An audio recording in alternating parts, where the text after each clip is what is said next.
elementary level and a slight decrease at the secondary level.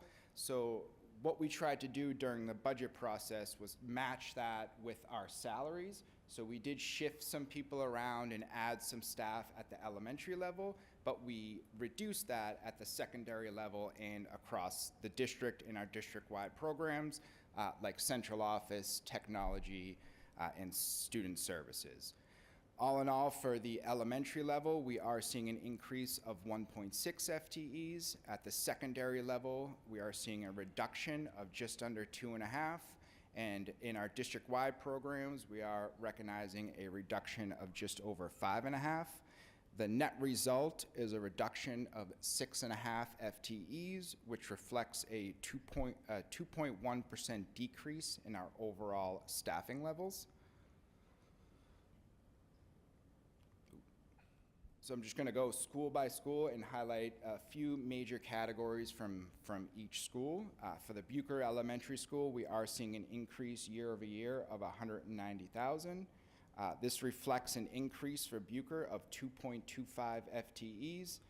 The major cost drivers relate to those salaries and the increases related to the staff that are already present. Right now, we did reallocate a 1.0 FTE ESL teacher from the central office DAC to the Bucher Elementary School, even though this isn't an increase overall across the district. When looking at Bucher alone, and is an increase to Bucher of approximately $55,000. In addition, we did reorganize our elementary specialist positions. For the Bucher Elementary School, we did allocate 0.2 additional FTEs. But again, you'll see a reduction in either Cutler or Winthrop. The net result across all three is a 0 FTE increase. But when looking at Bucher alone, it is an increase of 0.2 FTEs, which represented a $15,000 increase in this category. Continuing with Bucher, and you will see also at Cutler and Winthrop, is we've requested a total of 2 FTE library teachers to be dispersed across the 3 elementary schools, which represents a 0.66 FTE for each building. So you'll see that 2 more times throughout the presentation. At the Bucher Elementary School, it translates into a $44,000 increase under our other teaching services DESE category. In addition, we also reviewed all of our ESPs. That's a new acronym this year. They're formerly known as our teaching assistants. With our ESP reorganization, we moved a lot of people around the elementary schools. For the Bucher Elementary School, it ended up increasing their overall FTE by 1.0 and cost approximately $33,000. Some offsets, though, relates to our FY24 E&D. For FY24 budget, we did allocate approximately $126,000 in one-time expenses to make some upgrades to the gymnasium behind us. We completed those upgrades, and since it's a one-time E&D offset, that is being removed out of the Bucher Elementary School, which is causing some of the reductions here. Moving on to Cutler, you'll notice it's a smaller year-over-year increase compared to the other 2 elementary schools, coming in at just over $27,000. The main reason for this is we saw a lot of programs leave Cutler and go to the other 2 elementary schools, especially in terms of our student services programs. We shifted whole programs, which incorporated 2 teachers and 3 TAs, to the Winthrop schools. So when I get there, you'll see there's a substantial increase to Winthrop, and that's because, again, a lot of the movement from Cutler went over there. But for the Cutler Elementary School, and again, what we're seeing across the district is our increase in enrollment at the elementary level, and for the past 4 budget cycles, it's actually caused an additional classroom teacher needed for every single grade 1 time a year. So for the past 4 budget cycles, we've had to add a 1.0 grade school teacher every single year, and that works its way up. FY25 will represent the final year, hopefully, that we have to do this, as now there will be 7 classrooms for every single grade across the district. So hopefully that flatlines over the next couple budget cycles, and we no longer have to add that additional 1.0 grade school teacher. In addition, as I just mentioned, we did trade in a 1.0 FTE teacher in order to come up with additional ESPs to help provide coverage in our student services department. Those positions were traded in and moved to the Winthrop Elementary School. This resulted in a $91,000 reduction to the Cutler Elementary School. Continuing with Cutler, as I mentioned, we also have our .66 library teacher that will be at all 3 elementary schools. For Cutler, that increased their overall budget by $35,000. Again, you can see here a reduction of additional ESPs in the tune of $86,000, which represented a reduction of 3.0 ESP teaching assistants. Moving on to Winthrop, you can see that it is a bigger year-over-year increase, and again, that's because a lot of the Cutler expenses were moved over to Winthrop. That's why reflected here is a $343,000 increase year-over-year. In addition, the Winthrop Elementary School in total is going up 2.65 FTEs, one of which is a new TLC special education teacher, which we're estimating to cost just under $91,000. In addition, a big item for Winthrop School is the COLA on their base, which is coming in at just under $71,000. Again, just pointing out the .66 FTE library teacher for $48,000. That kind of wraps up the library teachers across the 3 elementary schools. Again, in total, it adds up to 2.0 FTEs. In addition, currently for our FY24 budget, we have basically 1.5 pre-K ESPs in each classroom. We're requesting to add 1 more additional pre-K ESP. Pre-K does run a shorter day. That's why here it's only reflected as a 0.8 instead of a 1.0. That's just because the hours are a little less for the pre-K program. In addition, we had a request from Student Services to increase our physical therapist teacher at the Winthrop Elementary School. Right now they are a 0.8 FTE, and we had a request to increase it by 0.2, making it a full 1.0 position. This is costing us approximately $20,500.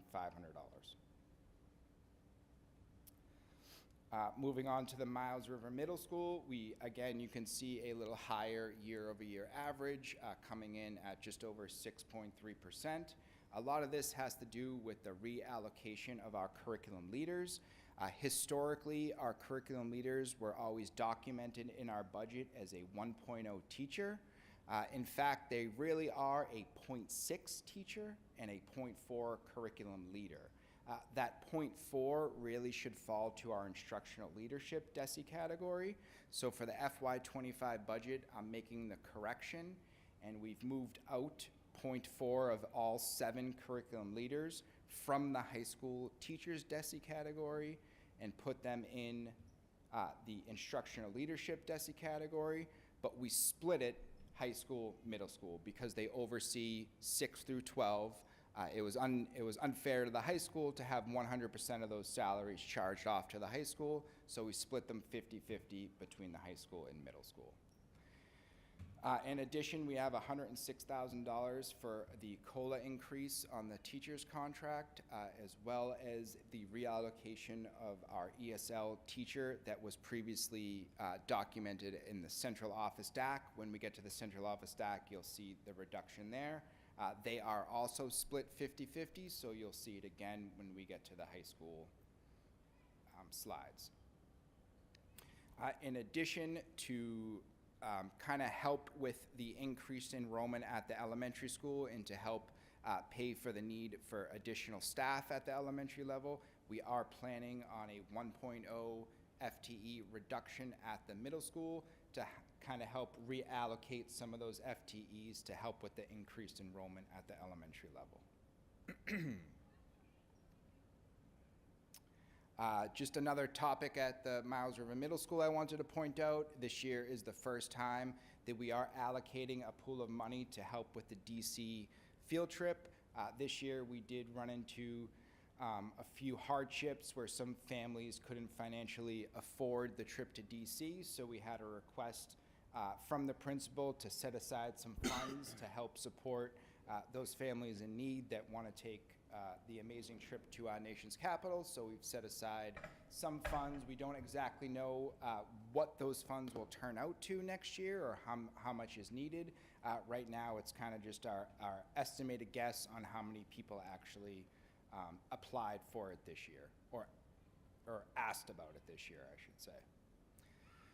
Moving on to the high school, we are actually seeing a reduction of $22,000, and this is, again, mainly attributed to that curriculum leader reclassification. Over $200,000 was removed from the high school and put over to the middle school, again, for that additional point, for half of the .4 curriculum leader base pay, as well as the stipends and FTE supervision stipends that they receive. That was that one. In addition, we are seeing a good COLA increase of approximately $122,000 for the teachers DESE category alone. Just pointing out the other half of the ESL teacher that was reallocated from the central office DAC. Just like we saw at the middle school, at the high school, we are anticipating a reduction of a 1.6 FTE classroom teacher, again, to help shift that staff to the elementary school where it's needed because of the increased enrollment at the elementary and the decreased enrollment at the secondary level. In addition, during FY24, we reallocated some positions and caused the result of it was a reduction of a 1.0 ESP at the high school, which translates into a $31,000 reduction for our other teaching services DESE category. On top of that, this year we also reduced a 0.5 FTE guidance counselor position at the high school. This resulted in savings of $50,000 reflected in our FY25 budget moving forward. For our athletics department, we are seeing a $71,000 increase year over year, or roughly just under 12%. The main cause of this is the need for additional trainers. What happens here, there is multiple practices and multiple games occurring at once, and we only have one trainer to oversee multiple locations. So in terms of safety, there was a request from our athletic director to add an additional trainer next year to help oversee different locations at different times. In addition, we did move out $18,000 of field maintenance that was historically charged under our user fees and included in the cost that we charge each student to participate in the sports. We have moved that out and are charging it directly to our operating budget and are not using fees to offset that. In addition, under the last kind of green item here, we did have a request again for safety reasons. That's the sports that do not have an assistant coach, that we fund an additional assistant coach for that sport. And again, it's because of safety. If something happened out on the playing field with a student and the only coach that was out there had to assist the student or go with the student to wherever they have to go to receive services, there'd be nobody there left to look over the kids that are still there. So there was a request to add additional coaches for those teams that currently do not have one. That additional request for coaches, combined with the reduction of the field maintenance or the reallocation of field maintenance, is really what's caused the reduction in our overall user fee match, even though we are incorporating new assistant coaches for those sports teams that do not have one. For the central office DAC, we are seeing just over a 1.5% increase year over year. Some main drivers here is a $44,000 reallocation of software that was historically included in our instructional materials DESI category within the technology DAC that was incorrectly coded as instructional software, and it really is administrative software. This includes things like Aspen and BudgetSense, our accounting software. In addition, we are seeing a $37,000 increase in our long-term sub and short-term subs. For FY23 and currently year-to-date for FY24, we've seen a real uptick in absences and an uptick in the usage of our FMLA policy. Therefore, the need for increased substitutes has resulted in an increased need for substitutes, and we're carrying that forward into FY25. For our transportation for FY25, it is our last year of our 3-year contract, and in it includes a $51,000 increase for the general contract price to transport our students to and from school. In addition, we've established a second scholarship fund. This is outside of athletics to help pay for kind of any student-based activities. This includes field trips, or clubs that some families have shown hardship and not able to afford. We thought it was a good idea to help set aside a pool of money so we can ensure that all students have an equal and even chance to engage in any of our activities, whether it's during school or after school. Some offset here is a $50,000 reduction to our CAF bailout. So historically, the cafeteria has run a deficit. But ever since universal free lunch came around about 2 years ago, our cafeteria department has either broke even or generated a little bit of a profit. With the state finally putting in universal free lunch indefinitely, we feel confident that the cafeteria will continue to either generate a profit and break even. So we've reduced the line item for the reserve in case they run a deficit. In terms of our maintenance DAC, we are seeing an increase of $28,000 or roughly 4.8%. The main driver here, again, is a reallocation of expenses. Historically, all of our internet charges across the district was charged off to the technology DAC, and this is really a utility, just like your phone bill, just like your water bill, and should really fall into the maintenance category. That was just under $15,000 and really does represent most of the increase within this DAC. In terms of our benefits and fixed charges, we are seeing a substantial increase year over year of $1.1 million, but just to point out, $500,000 of that is for one-time E&D offset to our OPEB account. This is our other post-employment benefits. As part of the overall, I believe it was just under $3 million in E&D offsets, $500,000 is being dedicated to OPEB. This is a very good amount. This combined with our FY23 amount has really placed us much higher in our overall OPEB liability and really reduced our net liability year over year. I believe in total, after this payment is complete, will be our balance will be just over $3 million, which really is a great thing. In just over a 3-year span, we've really done good work in our OPEB trust fund. In addition, we are recognizing a substantial increase in our health insurance premiums. Health insurance really is outpacing our entire budget. This isn't just a Hamilton-Wenham issue. It really is a statewide issue and a countrywide issue. Health insurance costs are rising dramatically, not just because of inflation, but because of usage across the country.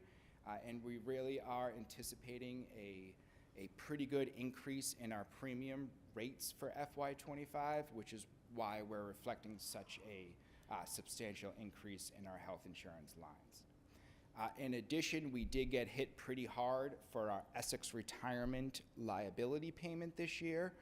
What happened here is Hamilton-Wenham, along with a lot of communities on the North Shore, all has to contribute to the Essex County retirement liability. It all depends on how much your payroll is from year to year. Hamilton-Wenham for FY24 accounted for approximately 2.1% of their overall liability. With our new ESP contract, our overall salaries increased a little bit. This in turn made our overall portion of the liability 2.3%. So that's an increase of 0.2, and on the surface, that might not sound like a lot, but the annual liability is $50 million. So 0.2% of $50 million is just south of 70,000. This is added in to our normal year-over-year increase on the liability. So if our portion of the overall liability did not change, our year-over-year increase would be around $60,000. With this increase, it adds another $70,000, which is where we're coming up with our 133. That is about a 12% increase on that line item alone, and really did hurt us this year with the Essex retirement contribution. In terms of our capital acquisitions and improvements, we are seeing a reduction year over year of 1.2 million, but everything you see on this slide directly relates to E&D offsets. So for FY24, we had 3 offsets that we placed in: a $1.7 million capital stabilization fund transfer, $275,000 for smart boards, and $300,000 for theater lighting. Again, because that's an E&D offset, it's a one-time expense that gets removed after the budget cycle's over, and then we review if there are any new FY25 E&D offsets. Just like I had mentioned with OPEB, we are also contributing that same amount to the Capital Stabilization Fund of just under $500,000. In addition, we are recommending the final phase of our 4-year smartboard replacement project at the end of FY25. This will mean that every single smartboard in every single classroom across the district has been replaced, something that I believe the teachers are very happy about. In addition, we are requesting $225,000 to replace aging equipment, to possibly make a few upgrades again to the Bucher Elementary School, and we're also looking into purchasing a passenger van to help with athletic busing issues and help reduce the overall user fee costs that we're seeing there because of rising transportation rate increases. For our special education DAC, we are seeing a year-over-year decrease of $355,000. This again goes hand in hand with that reallocation of staff from the secondary and district-wide down to the elementary school because of that change in enrollment. So reflected here is a reduction of a 0.8 student services administrative assistant. That's reflected a $43,000 savings, as well as a reduction of a 0.7 FTE physical therapist, and a reduction of $45,000 for some of our home services and tutoring aides that are extended through after-school programs and after-school tutoring that is also being reduced. In addition, we are reducing a 1.0 FTE psychologist, which we're anticipating will save us just under $105,000. Student services really worked hard this year to kind of rearrange our transportation. This is for out-of-district students. We tried to team up with community members around us who have students going to the same out-of-district school as we do. So we have a cost share situation going on. Just as an example, we could have a student in Ipswich or Rowley that attends maybe Landmark, which is south of us. So the driver would start in Ipswich or Rowley, pick up their students, stop into Hamilton, pick up ours, and then go to Landmark. So we kind of split the cost with that other district. So they really tried to work hard to reduce our overall out-of-district transportation costs, and it really added up in savings of approximately $136,000. This also includes just changes in our out-of-district placement in general. So with the less out-of-district students, there obviously would be less students to transport and lower transportation costs. The last item for the Student Services Department is a reduction of approximately $42,000 in tuitions, but I would like to point out that is not reflective of what is actually going on. Our tuitions actually increased about $100,000 year over year. However, for FY25, we're starting the phased-in reduction of our prepaid tuitions. So we don't love prepaid tuitions. We did them during COVID because it was a situation we felt like we had to do. So we're planning on phasing that out and slowly reducing that amount over the next few budget cycles. This will be the first part of that phase-in, and overall, we're planning on using $156,000 in prepaid tuitions to lower our FY25 tuitions, the net result being a reduction of $52,000. But again, they really went up $100,000. For our last DAC is our technology, where we're seeing a overall reduction of just about $71,000. This really has to do with the reallocation of expenses to other areas. Again, that internet that is now going off to the maintenance DAC, and $62,000 in hardware and software that went to the central office DAC. In addition, IT has completed the installation of all the Wi-Fi systems across the district. While we were doing that, we did have contracted servicers come in and help us with all the wiring and hanging them all. Since that is complete, we've reduced our contracted services in the IT department, ultimately saving us about $18,000. I did mention the allocation of the $44,000 on the previous slide. In addition,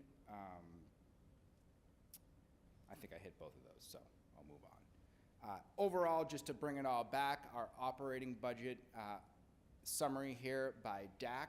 Again, we have an overall reduction of just under 6.5 FTEs and an increase of just under $500,000 or 1.3% overall.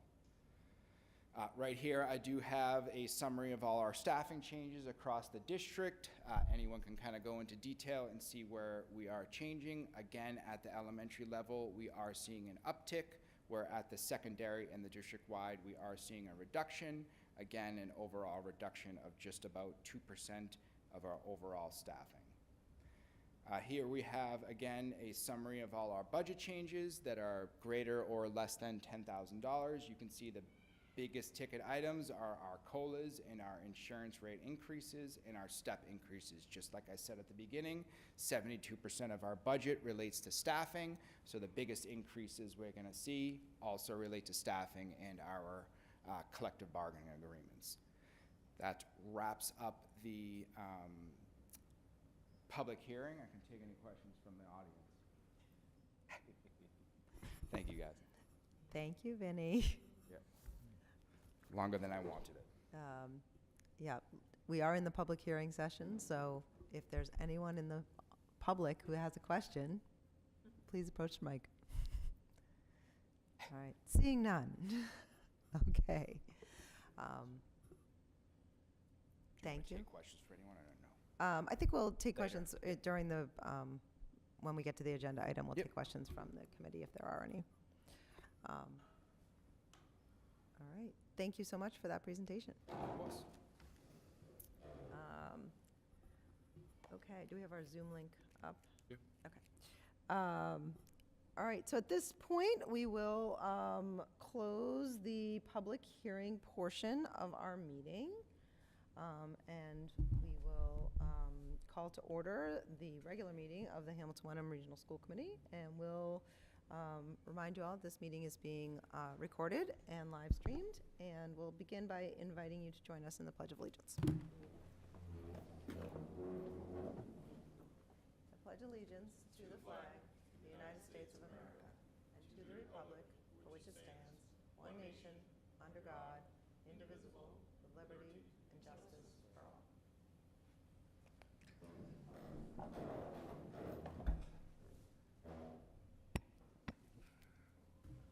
Okay, next up, our opportunity for citizens' comments.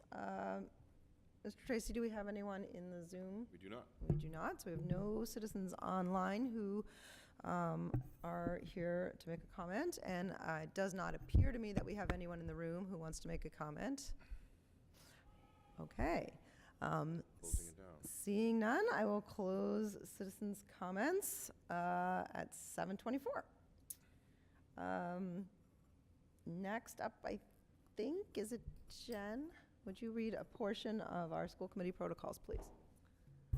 As elected members of the Hamilton Wenham Regional School Committee, we, including the superintendent, accept the high honor and trust that has been placed in us to ensure that the students of the district receive the best education possible. To that end, we hereby commit to the following in the conduct of our business. If an individual school committee member receives an email relevant to overall district policy or operations, they will forward it to the full school committee and the superintendent. Thank you. Amy, would you please read a portion of our mission statement? Sure. The Hamilton Wenham Regional School Committee will lead and inspire a district that supports and guides the superintendent to execute and achieve the approved 23-24 district goals. Thank you. It was your opportunity to gesture. Oh, did it right. Thank you. Next up, we have our student representative, Whitney Fitzgibbons, is here to give us our report. Just gonna get on the. She's Okay, gonna get on yep. the screen.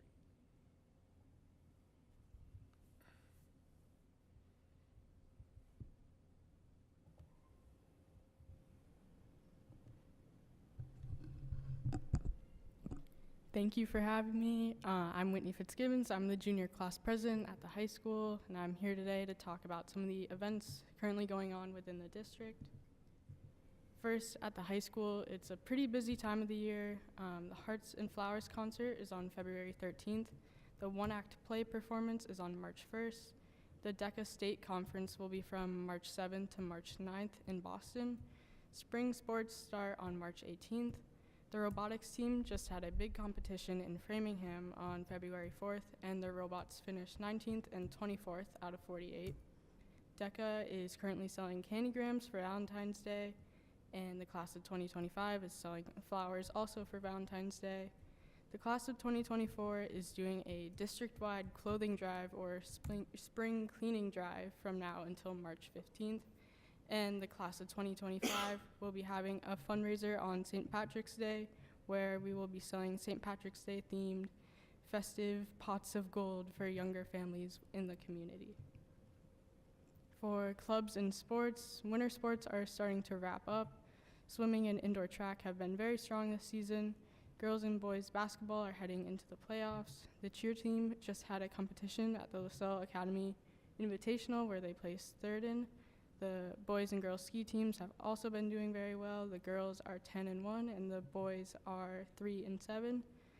The clubs at the high school are going very strong, especially DECA, along with Science Club, Robotics, Art Club, and way more. At the middle school, there's a winter badminton, volleyball, and pickleball intramural, student council, chorale, art club, and jazz band.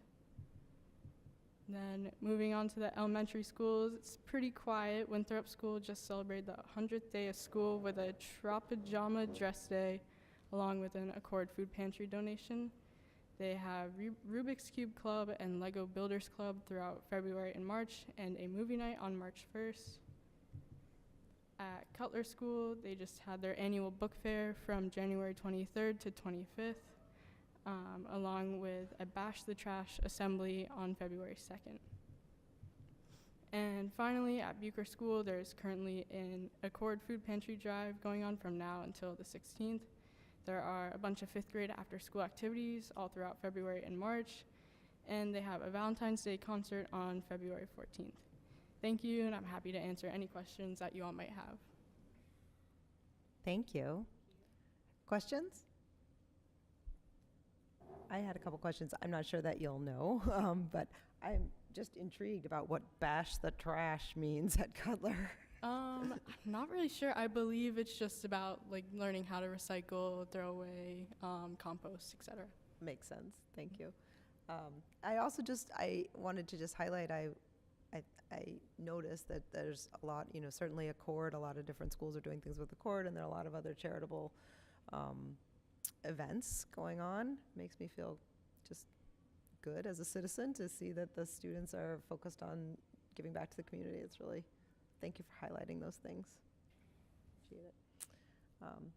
Anybody else have anything else? All right. Thank you, Whitney. Thank you. All right. As always, you are welcome to stay, but we also understand that you probably have other responsibilities this evening. Thank you. Thank you. Okay. Next on our agenda is the consent agenda. I will say I have some things to hold. Does anyone have anything that they need to hold from the consent agenda? I'm a bit confused. In the handouts that go with it, there are these invoices for National Grid and Iron. So Tree. it sounds like you want to hold the prior energy Yeah. bills? Okay, The- so we'll just hold that. The Iron Tree, aging quick zoom, that one. Well, we'll hold the whole thing, we'll hold the whole prior energy bills. Is there anything else you wanted to hold on there? Yeah, well, the National Grid is the energy. I don't think the Iron Tree is energy unless I'm So, but they're mistaken. all under, are you, I guess I'm just looking at the consent agenda. Are you trying to hold the prior energy bills, or are you trying to hold the warrants? Well, I'm confused about whether, maybe Vinnie can clarify this, these many seemingly Talk into your mic, I sorry. can't really hear you over here. I'm sorry, these many seemingly unpaid Iron Tree service bills. So just as, I'm What- But which absolutely- agenda, which exhibit are we holding? I'm trying to work out which part of the agenda they're on, actually. Okay, so it sounds like maybe we need to hold, because the two financial items there are the warrants and the prior energy bills. Is that what you're, And the Iron Tree service bills. So hold D. Is that That's that's all the under- warrants? that's all under the, It is under the warrants? Okay, fine. Then I want to hold the warrants. It's actually in the prior energy bills exhibit. Oh, Ah, Is that what you're confused about? That's, That was well confusing. that where it because is, they're not Vinnie? energy Yeah. bills, but okay, anyway, so we'll yeah. hold the prior. prior energy bills, okay. Does anyone else have any other items they want to hold? Okay, I do. I want to hold the minutes from February 1st, and then the field trip extension. So, sorry, the consent agenda didn't really help us that much tonight, sorry. Julie, are you willing to do the honors? I move that we accept the consent agenda with the exception of the energy bills, the minutes from February 1st, and the field trip extension. Okay, second. second by Amy. All those in favor? And it is unanimous of the 6 members present. Okay, David, you held the prior energy bills. As, to be honest, I would have held them as well. So go ahead and ask your Okay. question. Sure, and I suppose this question goes to Vinnie. What possible explanation is there for such high aging of these bills? They look like one is as old as 239 days, was 2 lots, but there's 1, 2, 3, 4, 5, 6, 7, 8 that are 102 days to 239 days. That's really unusual unless you're really strapped for cash. Is there a particular reason why it's taken so long to pay them, or based on their performance or lack of cash, or whatever it is? Sorry, just it's a question. I'll answer that one, because I asked the same question. Aha. Last week, Tom came to us with these bills, so I asked him to actually add the memo explaining what was going on. There were some abnormalities with the energy bills, thus the improper title, because originally it was just energy bills, and then the next day he brought us a couple more, like the paving bill that came from some sidewalk work that we did in the portable toilet rental. So not acceptable, not something that we, do on a regular basis. I think you might remember when we go back to, I think it was September, is generally when that first meeting in September is generally when we clear anything that we missed during the prior year. So Tom's done his best here to outline exactly why but it's still not anything that's acceptable and something we're having conversation with at the district level as well, so. It's just, we still owe this money, that's part of the approval process, but not an acceptable practice. It's really, really late to be paying a lot of these bills. Tough on local vendors. Yep, yep. Yeah, no one should be waiting 200 days to get paid, No. you know, especially some of these smaller companies or local companies, so. Yeah, this is definitely an inappropriate, and in the conversations we're having, we don't expect it to happen again. Terrific, thank you. Does anyone else have any questions? Okay. Julie, could we have a memo on that? I mean, Motion. motion on that. Do we have to motion after each? No, Or I do you think wanna we can talk vote about- on the entire exhibit as, there's an exhibit. You want to vote to pass the exhibit? Well, I think the vote, it's, yeah. to- Okay, I to move, approve, yeah. I move that we approve item D on the consent agenda. Second. Second by Amy Kumberger. Is there any further discussion? I guess I just will add my voice that if David hadn't said something, I would have. It was concerning. I did appreciate the memo. I think that was helpful. I think it's helpful to acknowledge when we don't meet sort of our expectations. Yep. So I appreciate that. All right, are there any other questions, comments, discussion? All right, looks like we're ready to vote. All those in favor? And that is unanimous of the 6 members present, and the motion passes. All right, I held the minutes on February 1st. I had actually a question for a committee member, which is you, Jen. The minutes, I went back and watched the recording. The minutes at the very beginning state that it says, Dana Alara stated the school committee is being live streamed, blah, blah, blah. She stated that member Jen Carr was attempting to participate remotely, but at this time the connection is not working. I went back and watched what I said to make, and it doesn't really say that. It says I don't see Jen yet or something like that. I just wanted to clarify whether, I didn't think that was really what happened, that it wasn't that you couldn't connect. No, it You were wasn't. unable to attend. It wasn't that I Okay, couldn't connect. I just wanted to make sure, because my motion, I guess I move that be corrected, or I don't exactly know what I'm moving. I move to amend the minutes to state that member Jen Carr was anticipated to participate remotely but had not yet arrived, or something like that. That's fine, just do that. Second? Second by Julia Campbell. Is there discussion? All right, all those in favor? And that is unanimous of the 6 members present, and the motion passes. I also held the field trip extension. I was hoping, Eric, you might just be able to provide a little more information about what happened here. And Sure. If you've flown at all in the past 6 months, you probably have run into an airline issue. We have a group that at the high school is planning to go to Spain during April vacation. Unfortunately, the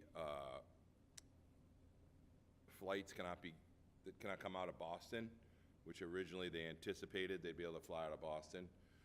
The company has basically stepped up and covered the expense to bus our kids to New York to get a plane there to go on the trip. The dilemma is they were supposed to be in school that Thursday, I believe it was Thursday, but they need to leave earlier in the day because it's a 4-hour bus ride to get to New York to get on the plane. So I just wanted the committee to be aware that that is happening. It'll happen on the other end too.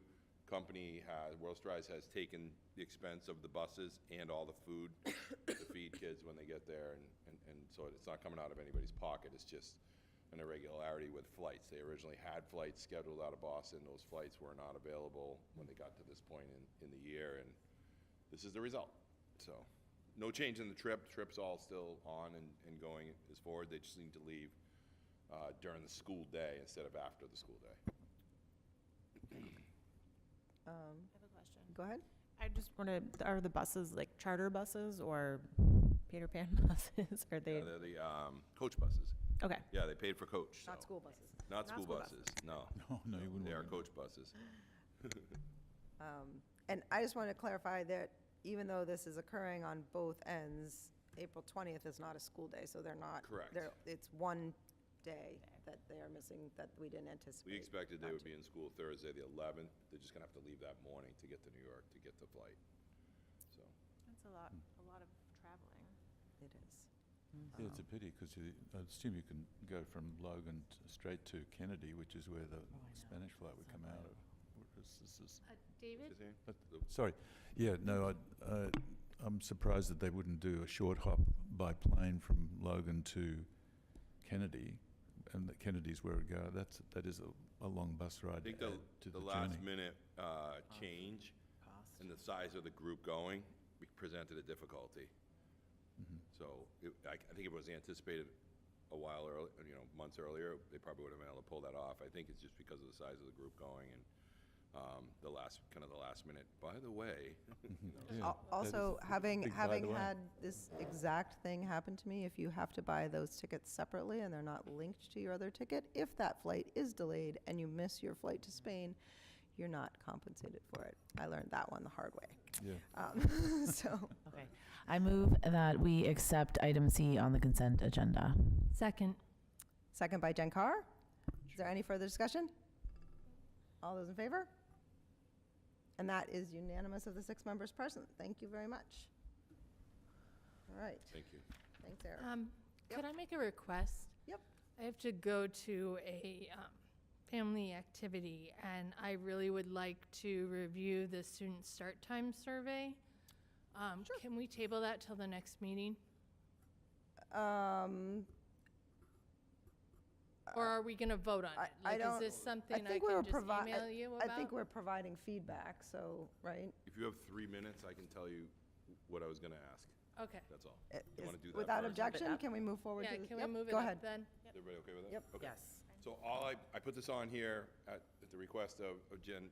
Last meeting, we were going forward this. This is kind of the first iteration of the survey. I wanted to put it in front of everybody on the committee in case you wanted to add anything or reword something, or you thought something should be changed or adjusted. Just let me know, and then we'll plan to send it out after vacation. That's the only reason it's on there's no vote. When would we need to get you feedback? Probably before vacation. Okay. That would be good by the 15th. I knew that. That would be great. Great, thank you. All right, so there we go. All right, Okay. and I have feedback. I'll give it to you in email form Yeah, instead thank you. of here. Appreciate it. Okay. All right. Given that, right now, if we back up, the next item of business, if I'm looking correctly, is item 9A, adopt the FY 25 budget, which we have a very specific motion. Yeah, I don't have it. Can you pull it up? Yeah, I Do you can have it? pull it up. He can put it I up on just the didn't- screen for you, Julia. Oh, do you think I can see that? Yeah. I can't. Make a reason. I can try. Oh, here, I can, it's all caps. Okay, I'm gonna say this now. Yep. Okay, we'll see. Okay, I think I can probably see that. We'll see. I move that the Hamilton Wenham Regional School Committee approve the final FY25 general fund expenditures budget of $43,790,174. This includes general fund operating expenses after offsets in the amount of $41,723,480 and general fund debt service expenses in the amount of $2,066,694. Oh my gosh. Furthermore, the gross operating expenses of the district before offsets have been allocated by the DESI-defined chart of accounts according to the summary by DESI category chart included in this budget presentation as detailed in the exhibit. Can I make one change before I second You have a that? friendly amendment? Yes, a friendly amendment. We said 2025 instead of 20. I immediately changed it before I put it up. That's why I ran. Oh. That's I why think ran I up read here. 25. I read 25. Said the right thing. She said the right. That's why I Yeah, ran up here okay, and put it I on was here. reading off of Yeah, I did the same thing. Okay, so I'm understanding that you choosing not to offer a friendly amendment, am and I'm not. still They're- and I'm still waiting for a second. Second. Okay, second by Amy Kuhnberger. Okay, I think we got that. Okay. glad I didn't- I know. Are there I know any that you just changed it. questions before we move to debate and discussion? Are there any questions? No Clarifying questions. questions? Anybody want Vinny to repeat everything that he said earlier? Repeat all the slides. We could beg him no. Is there any discussion? No, it's been done. Okay, looks like we're ready to vote. Okay, this motion requires Majority of the whole. just a majority? Of the whole. So Yeah, of the whole, correct. Yep. Right, that was my point, right, exactly. It requires a majority of the whole, not just a majority of those present. All right, all those in favor? And that is unanimous of the 6 members present, and the motion passes. Thank you guys. Congratulations. Woohoo! You. Thank you. Do I have to sign anything this time, Vinny? I always forget. Wow. You don't need that now. I was gonna say that was a good time for it to Budget's go. over. It can fall. Good Dave's here, so I'll take his place. We just did it. Oh, thanks, Dave. Yeah, right. Yeah, I read that motion with all the numbers on it, so you can thank me for that. Were you waiting outside the door? It was like this moment. Yeah, so you didn't have to read the 43 million. Thank you very much for all of the hard work that everyone put into that budget, but especially thank you, Vinny, for all of that. Yes. All right, thank you, Jen. That's okay. No, kids okay. come first. First. So do we feel like, I know that Jen, I know we have a person that's leaving, but we briefly touched on the school start time survey. We don't want to have discussion at all. We're just, No, just okay, so asking just, for feedback. so yeah, so please provide written feedback in the form of an email to Eric on the school start time survey review. That's all we need. Yes. Thanks, Jen. Okay, thank you. All right, next up, school and district report cards. So this week, the school and district report cards came out. DESI had cleared them for release. We're required to put them out by the 15th of February to our families and our community. The district report card went out yesterday, so that actually they all went out in the same email, but the district report card was kind of the lead, and then each of the principals will send by the end of this week, so by tomorrow. Many of them are already out. Their own building level report card with their own letter, and then certainly there's opportunity for parents to chime in if they need to, especially if it's a Title I school. Just so everybody knows, the one school in the district that is a Title I school that receives entitlement funding from the state is the Bucher School. So it's kind of a special condition where parents and caregivers can really ask for some pretty in-depth information, including whether your child's teacher is licensed in the grade level and subject that they teach, whether your child's teacher is teaching under emergency license or a waiver. You can ask about the college degree and major of your child's teacher, and whether or not your child provided services by paraprofessionals, and if so, their qualifications.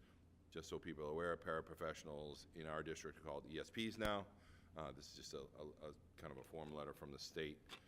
But the report cards are out. We encourage everybody to take a look at the report cards, both the district and at each building. And you know, if they need more clarification, we're asking people to reach out to their building principals to get building level clarification. And certainly I am always available to review the report cards. If I can get this to pop up here. And it really just breaks down a number of things like, you know, who are our students' teachers, how many kids are in the district, but then gets into deeper things like attendance. What does attendance and discipline look like in our district? We average a 95% attendance rate, which is excellent.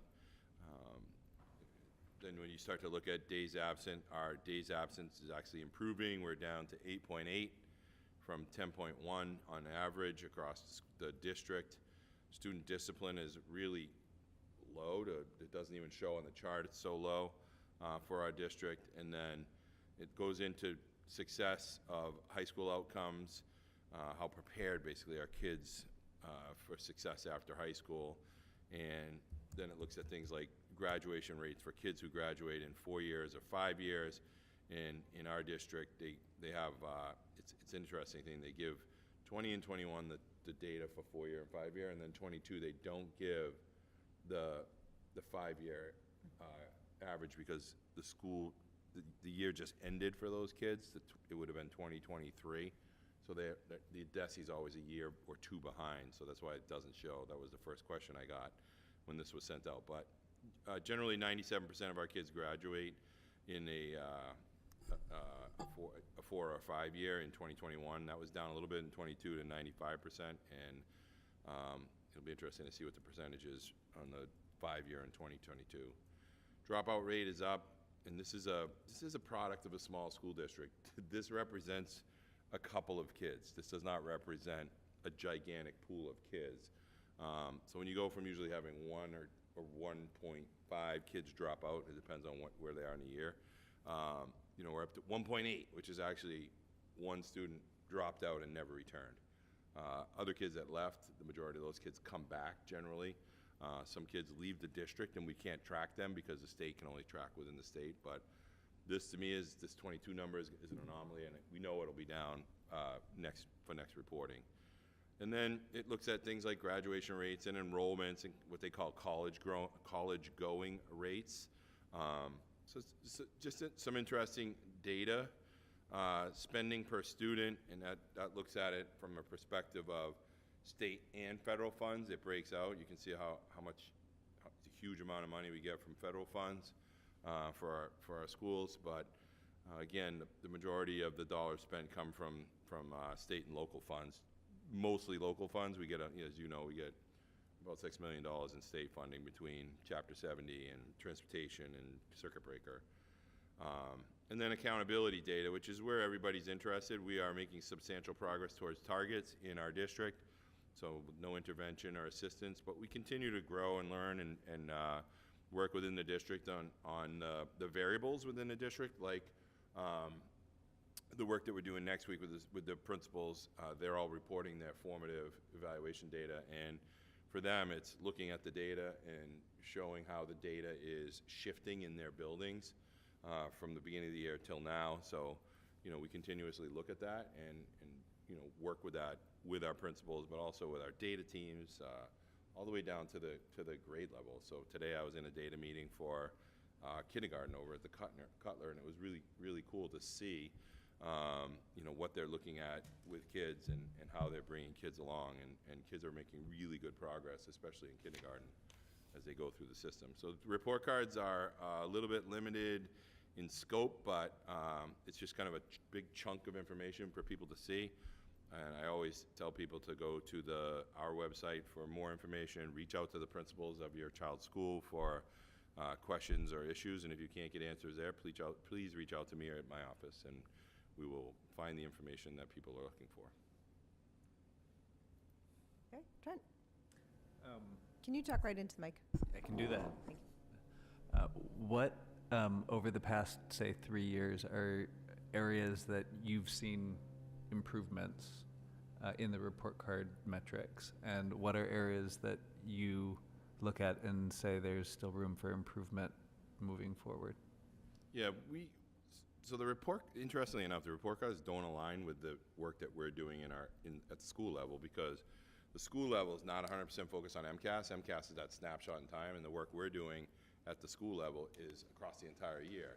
So we go back to our literacy data. We're seeing really good gains now that we've established a literacy curriculum, and we're focusing on math this year, so we're starting to see that kind of turn now as well. We're looking at it as subgroups, so our subgroups have really shifted to 2 subgroups for us. Looking at special ed, we're seeing improvements, but need continued improvements there. Low-income students, seeing some improvements, but need to really focus there, and that's part of a second piece of this is our SOA, Student Opportunity Act plan, which you'll see in the second meeting in March that gets submitted to the state, and that brings all this to kind of like to the subgroup level. This is kind of the wider range. And that subgroup level work that we're doing is part of our intervention system, our MTSS, and our measurement and accountability that we're doing across all the way from grades 1 through grades 10 now, using DIBELS and Star Renaissance and some of the other assessments along a child's journey through the district. So we're seeing literacy improvements that are really big. From go back 3 years when I started this thing, when I highlighted the issue with literacy was that third grade Cutler, third grade Bucher, and third grade in Winthrop were probably not the same experience. That has shifted dramatically. Our teachers have done unbelievable work. Our support personnel has done unbelievable work to take on that new curriculum, CKLA, and to work to build the MTSS system up. And again, that's a 5 to 7 year process. We're in year 2 really when you think about where we kicked in the literacy curriculum last year. We'll do the same thing with math. We're doing a multiple curriculum review process for math to determine at the elementary and middle and high school what best math programs for our kids to use. So we're in that process now with the state, and that will again help us to drive improvements along the way. We're mostly focused on subgroups.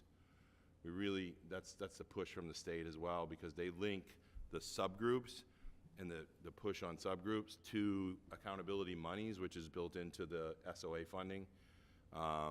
Right now, we haven't seen the final budget, but the governor's budget came out with a paltry $30 per student in kind of monies to put towards improvements, which for us is about 48 grand. Last year, we got $60 per student, which was a little bit more money, but still, these curricula cost $150,000 to $200,000 a piece to just get up and running. So it's we're moving forward. We're making progress. We put monies aside from ESSER to use specifically for these curriculum purchases. So we have those things covered, but we're just constantly reporting out. And later on in the school year, you'll see the literacy presentation and see some of the gains that we've made over the years. But just looking at the kindergarten grade today, when you start to look at how many 5-year-olds can identify and recognize all the letters, all 26 letters, and this time of the year, 2 years ago, it wasn't 24 or 25 out of the 26 letters. It was 18, 17, 16. So I think those are pieces of the puzzle along the way. There's just lots of data discussion going on to drive that shift and that change. So. And I think you'll see a shift in the Cutler School last year. Their accountability scores were low, which is reflected in this report card. But I think you'll see that shift because there's been a pretty heavy focus on the intervention specific for those kids that are in need, and mostly related to subgroups, but also kids who may not be in particular subgroups. Thank you. Yeah. Other questions? I have a quick question. So this data is mostly based on MCAS scores and attendance and kids going to college. Yep. It doesn't take into account all of it can't because they do this for every school in the state. So it's just that sort of bird's eye view. It's not. There are a lot of tabs for subgroup information. Yeah. Okay. But on those measures, but you can pull it out by various subgroups. The report card, like I'll use Bucher School, so let's use perform on state tests. There are links at the bottom of each section Okay. that you Oh, can yeah, I click didn't see on that. to get more in-depth data. So you can click on that and it takes you to the state district profile. So then you can really get into, this is a rabbit hole. If you're gonna do this, do it on a Saturday morning or something, or a Sunday morning. Because it gives you all of our information by, comparison for MCAS, item by item results. So you can start to look at where kids are doing well in standards and where kids need some help and some support. Participation rates, growth reports, so it goes from this to that. So the report card it's like I always tell people, it's really not a lot of information.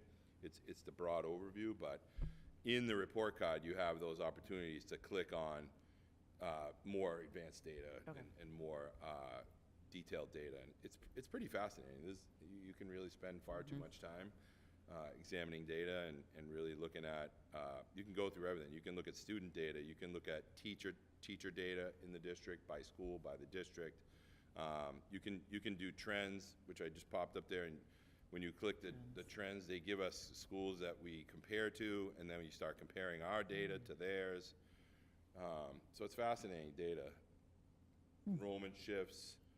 You can add other schools into this and do comparisons. So lots of fun if you're a data person. Right, Vinny? Thank you. Other questions? Just one quick question. I got an isolated report that there was a sort of blip in student absences and teacher absences just this last week. I was wondering whether you were seeing that in the overall numbers. Across the district? Well, list across the high school and the middle school.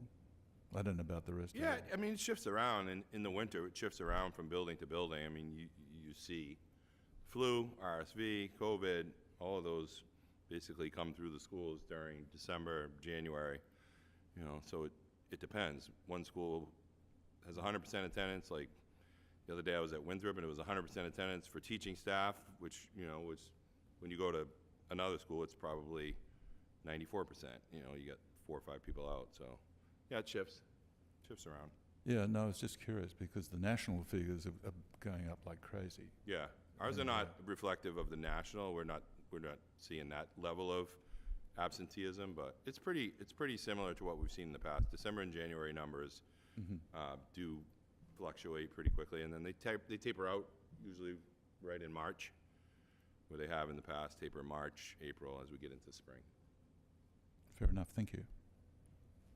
Oh, and I would say, are you talking about chronic absenteeism, David? No, because it cycles, as Eric says, based on the season. And I was just curious as to whether it's exceptional. The wastewater, where there is wastewater measurement, it would appear that there's a lot more than is being actually diagnosed. Okay, I thought you were talking about chronic absenteeism. I just heard a report on NPR about it, and I would say our numbers for like chronic absenteeism are way below national. Yeah. But sorry, that wasn't what you were talking Yeah, no, about. it's more That's like episodic. 12, 15 days absence? 18. 18 days, okay. Yeah, Okay, 10% so of that the wasn't school what year. you were talking about, but I thought that might be. The Because chronic I'd heard about that too, and I know it's a national problem, but I don't see us Actually, experiencing that. Massachusetts is quote recovering, but still there's lots of work to do. Mostly in places like the gateway cities, Yeah. the larger cities and larger school systems. Our attendance has been pretty good. I mean, we're even last year we were trending down. 2 weeks ago, the commissioner tried to bring the chronic attendance issue to make a hammer out of it, to really force school systems to make shifts, and the Board of Education, State Board of Education voted no.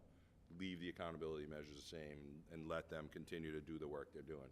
And I think, you know, one of the things you can do, you can see at our schools is principals are reaching out, nurses call every day when kids are out, they're sending letters home, they're meeting with families, so our people on the ground are doing the work to help to lower that. So I think you'll just see continued improvement over time. Are they at the same time collecting root cause? You know, I know that previously you've said that they're somehow not able to say this was because they went on a family holiday or they had this illness or that illness. Yeah, or- the state doesn't differentiate between an absence. So if your child, you decide, I'm taking my kid out the week before February vacation because his flights are cheaper, that still counts as an absence towards the chronic absenteeism, and we still have that issue. We run into that issue fairly consistently in this district, where people travel during the school year. We try to reach out and say, please don't do that. There's only 180 days of school. We want kids to have the most time in school as possible so we can give them everything they come for. But yeah, we're still wrestling with that a little bit. Can you tally it as you go? I mean, or is that a too awkward a question to be asking? We can tally it, but the state, when they pull our data, they just isolate it as an absence. Yeah, and Even if parents we don't have to say. I can say, Yeah. Colin's out today, sorry. Yeah. I don't have to say why. Even if it's an excused absence, the state doesn't differentiate. They just say an absence is an I understand. absence. So it's tough because we have a system where Johnny had to go to the doctors, or broke his leg and is out of school. We know why this child's out of school, or there's a mental health issue, but the state doesn't differentiate, and that's really the conversation that we need to have with the state. Yeah, the public health people should Yep. be asking for a better granularity of the data in order to better understand what to do Yep. about it. Okay. Other Thank you. questions? So this was just informational. I just wanted everybody to know they went out. I assume most people will receive them because they have kids in school, but Yep. just in case. No, I definitely went down a rabbit hole and it was, It's easy to do. yeah, and not sure I retained much of it. It was just very interesting to look at, but, okay. Next up, let's see where we are. Committee reports. Capital Finance, Jen is not with us. We met, I don't remember, last week, 2 weeks ago. It was 2 weeks ago. Okay, so we probably don't have anything to We reported update out since last we reported out Yeah. last week. Okay, nothing to report. Nothing to report. Excellent. Good work. Thank you. Policy? Well, we had a very spirited meeting. That's a fair description. I'm sorry, you had a what? A very spirited meeting, Spirited meeting. Spirited Okay. meeting. and came to a resolution that we would, at a future date, maybe in a month or so, put on the agenda to a motion, Okay. recommend a motion with regard to indoor air quality. Okay. We will look forward to that at a future meeting. And I did feel it was actually more than spirit. It was actually quite valuable, a previewing of how complex it is to really get across all of the related issues. So I think it was valuable to have the pre-discussion in the subcommittee, I really felt. So, All right. Thank you for that. thank you. All right. Negotiations. Excuse me, we had a strategy meeting on Tuesday, Tuesday. Tuesday. and we actually have another meeting coming up on Monday with the, excuse me, union representatives. Hopefully, we're getting close to a resolution at this point. Okay. Thank you. Anybody have any questions? Okay. Secretary report. David did send out a spreadsheet. Thank you for that. Yeah, so it looks like I sent a follow-up email with you. Yeah. Did you get that? All right. So assuming the school committee's caught up after today, I'm assuming we voted those two in. Can I- Negotiations, we have a couple that need to get voted in, and we'll do that on Tuesday, on Monday. Capital Finance has Slew. probably about 16 or 18 here that look like, I had one question, the 9/13/2023, I didn't see that in the Okay. approved. I don't know. It's, I'll if you check. look at that spreadsheet, it's the only one that's yellow. Okay. But I gave Julia, looking through the notes, a couple of them said that they were voted prior minutes but didn't name the minutes, so I just suggested actually doing like a consent agenda and just voting them all in at Okay. once, having her share the notes she has, and then they'll be all caught up. And then policy seems to have 4 outstanding, but I don't know where they stand. I submitted the latest minutes, and then I had to amend the August ones. And then we weren't sure if we'd voted on the September ones.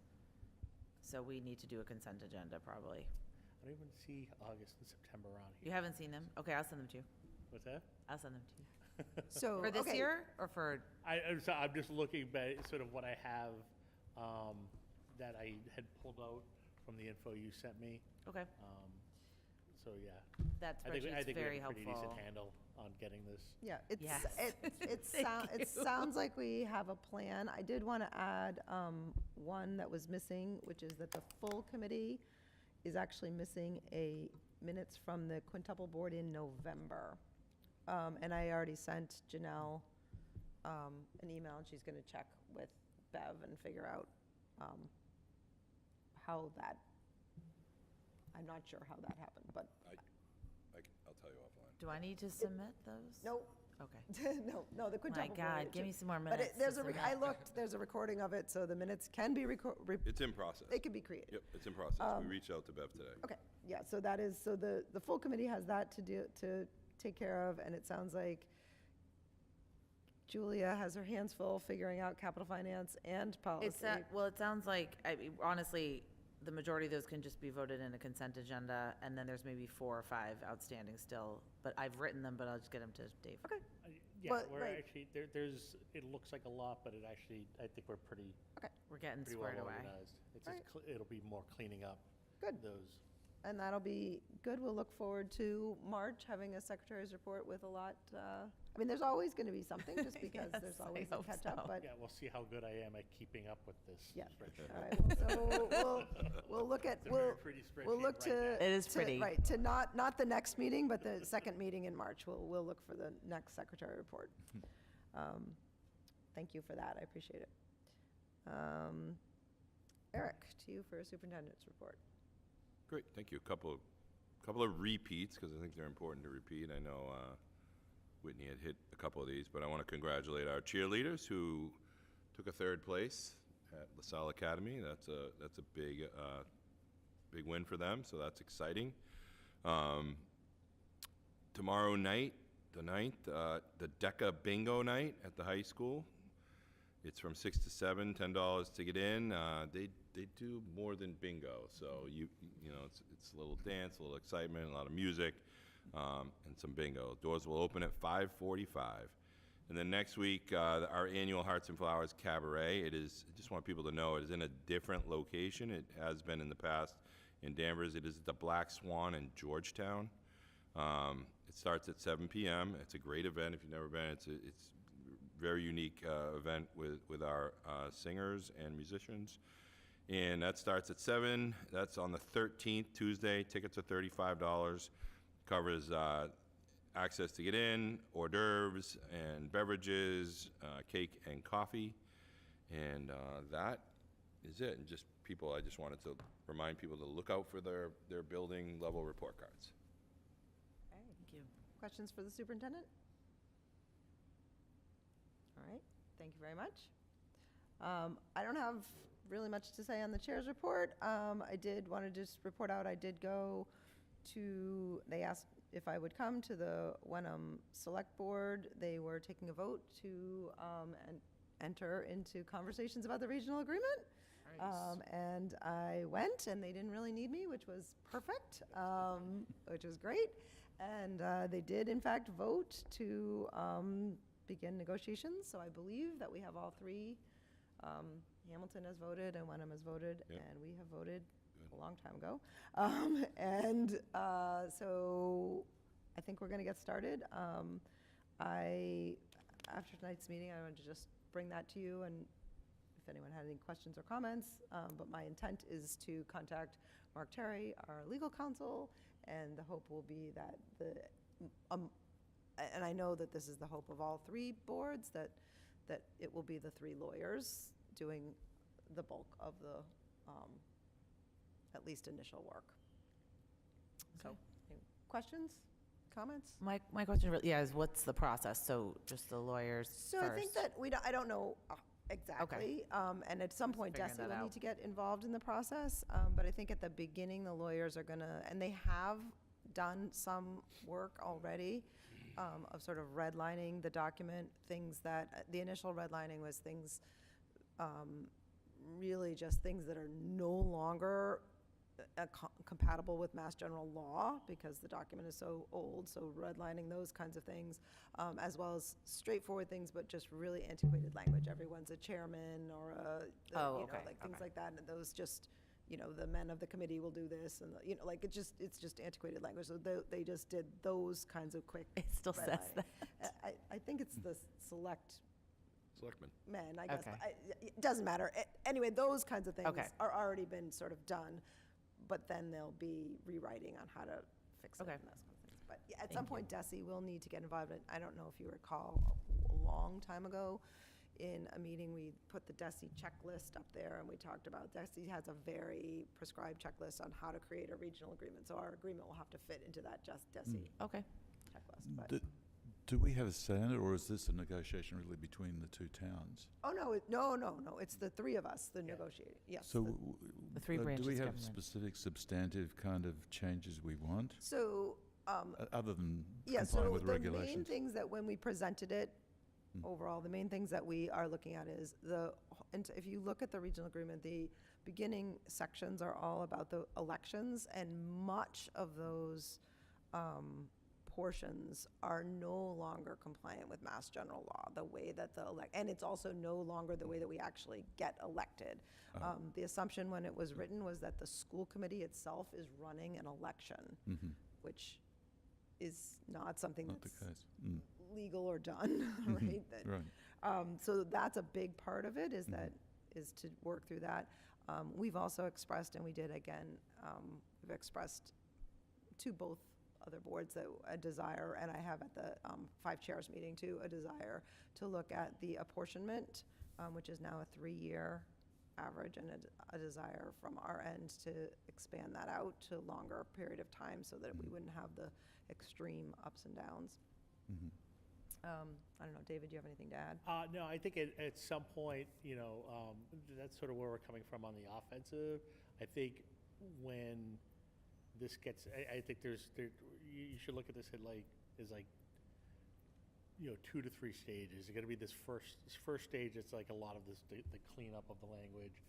That's going to be, not much at all. And then there's going to be a little bit back and forth between the towns on that apportionment, right?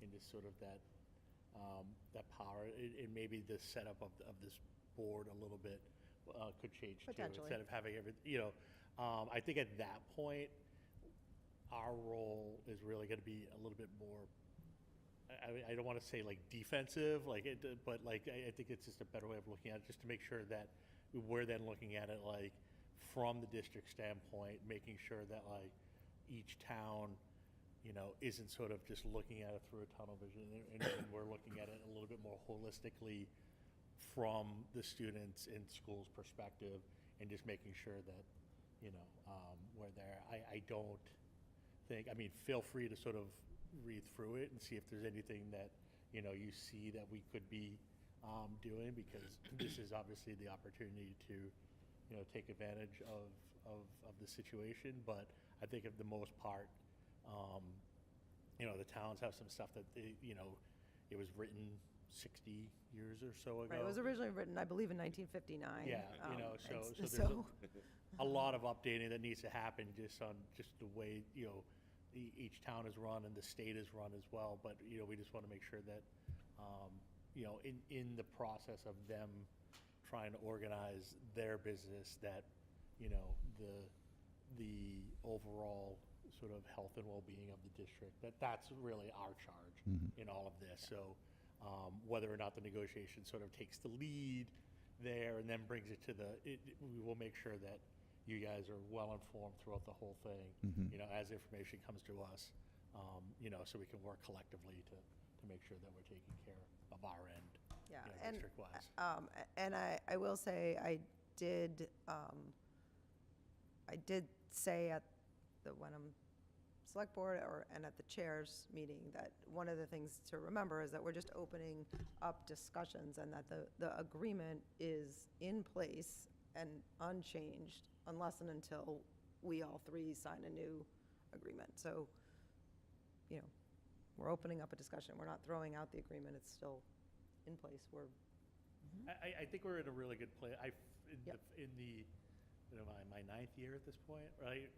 Of the 9 years, I'm probably the most comfortable with these 2 boards as they sit, being the 2 different town boards, that I don't feel like there's any sort of gotcha.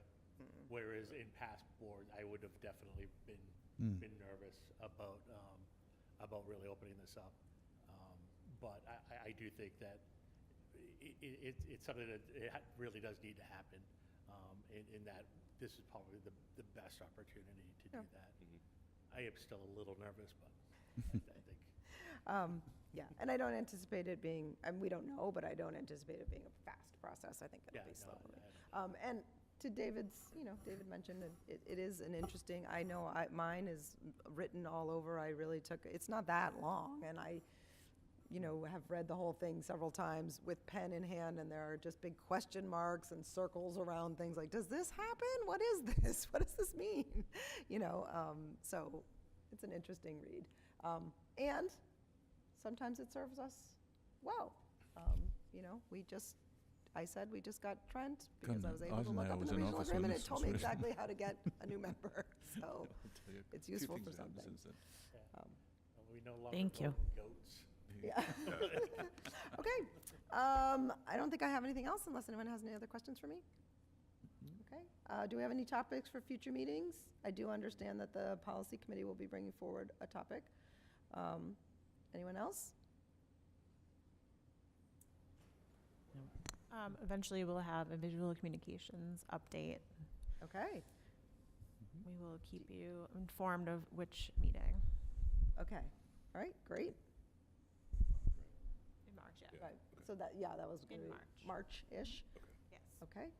Excellent. Sorry, didn't hear that. Sorry. Oh, an update on the visual communications project. Okay. Sure. Yeah, we'll put that in March. That sounds great. Is there any planned date for the off-site kind of strategy session that we had last year For for the committee? The retreat? Retreat? the retreat? Yeah. Do you mean the retreat, like Retreat. in the Sorry, summer? that was the word, yes.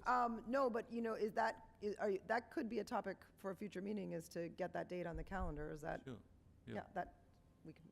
Yep. Yeah, I think that's, if we want to do a retreat, the sooner the better to get it on the calendar. Okay. Anyone have anything else? Yes, a motion to. Oh, wait. I hold on. move. No, I move. I Oh, move. do you have something? it? Just the financial. Oh, Yes, yeah. yes, I I move. have that, yes, I okay. move that we adjourn. Okay. Second. Second by Julia. All those in favor? And that is unanimous of the 6 members present. Yeah, anyone can